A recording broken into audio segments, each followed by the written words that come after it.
So in this video, I'd like to talk about an animation problem, which, as I mentioned in the previous video, there's certain things that Bohemia likes to avoid, to take shortcuts, and unfortunately it carves its way through the game design.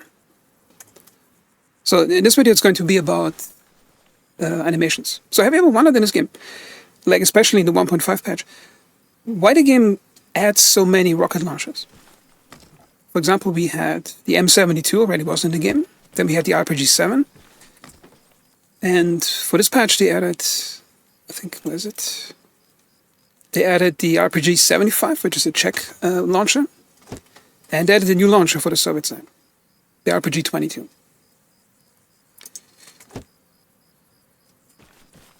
However, you notice at the same time that there are no bolt-action rifles in the game.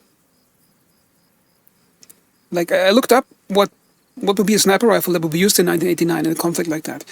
And the M21, which is, I think, an M14 with the scope, would have still been used, possibly, but Wikipedia says it was replaced in 1988 by the M24, which is a Remington, I think, 700 rifle.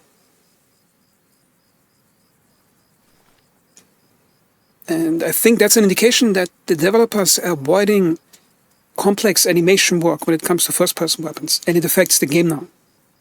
Because if you look at the launcher right now, especially the one-shot launchers, I mean, they're beautiful, they're detailed, but the animation, setting up the animations for it is pretty easy. You just have a holding animation and some deployment stuff. Okay, now let's go and swap it for an RPG-7. And take a backpack and take some extra ammo. Okay, I'm going to fire one shot.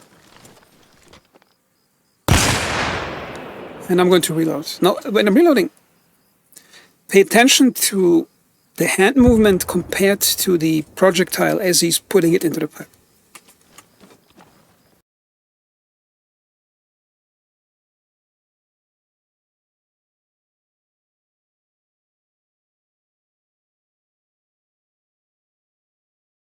Have you seen it? I'll do it again. Okay.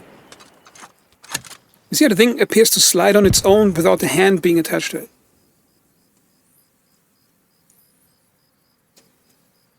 So to me it appears the developers, I think they're in over their head when it comes to complex FPS weapons animation. And the current people who do those animations, I think they're having severe difficulties doing that. And I think that's why they're avoiding certain weapon systems completely to add them into the game.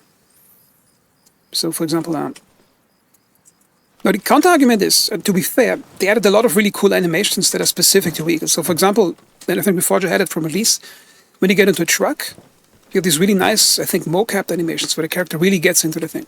And it's pretty cool because it really feels like you're interacting with the vehicle properly as realistically. So, really good animations. But the thing is, those are probably mostly Mocap animations. They have an endpoint and an exit point.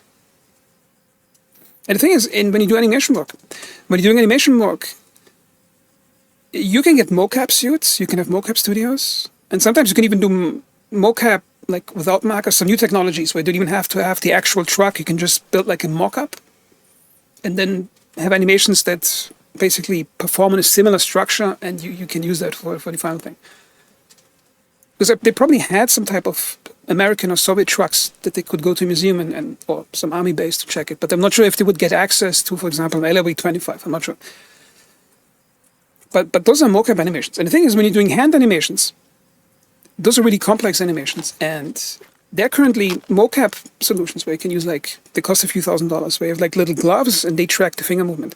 But not all of them have really precise tracking.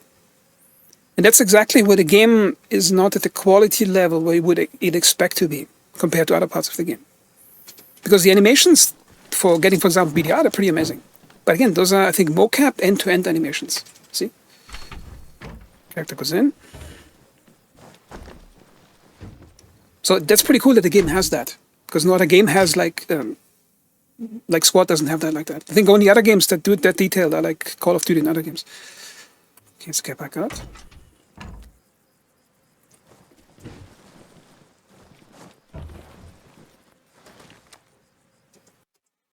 Okay, now I'd like to show you some animations from Stalker 2. Now, I haven't played the game so far, because when it came out, I looked at it, and Like I looked at some gameplay and the early areas look not really exciting, so I didn't get it. But then looked at videos of the reload animations. They're pretty amazing.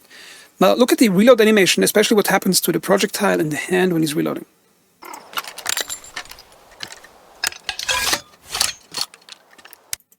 Okay, and I'm going to repeat the same thing, but at slow motion. Turn off the audio. So you can see it again.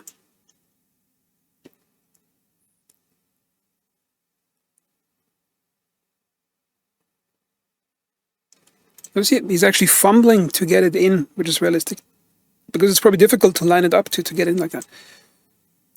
He finds the hole, and only when it's straight, see now it's starting to push it in. Notice it's very clean. The hand is exactly moving with the projectile.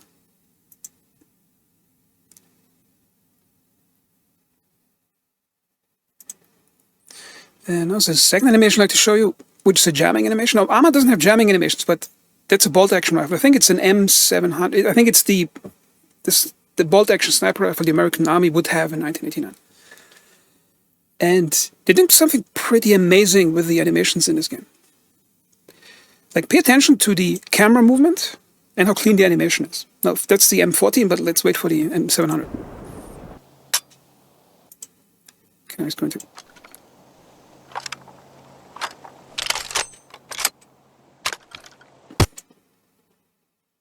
Okay, and I'm going to slow it down. Turn off the audio.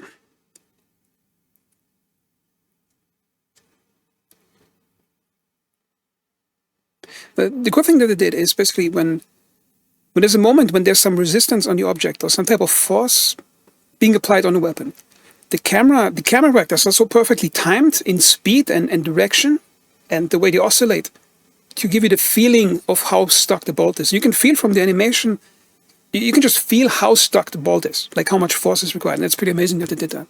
It would be something that would look pretty nice on Reforger 2 if they could do it.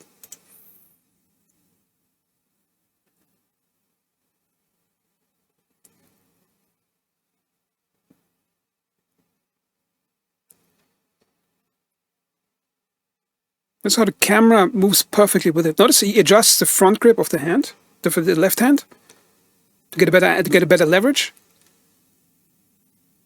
It's perfect the way it's aligned. And if you look at the animation itself, you see that's I think why Bohemia is avoiding bolt-action rifles, because you have to deal with very complex right-hand motions on the fingers on how you grab the bolt.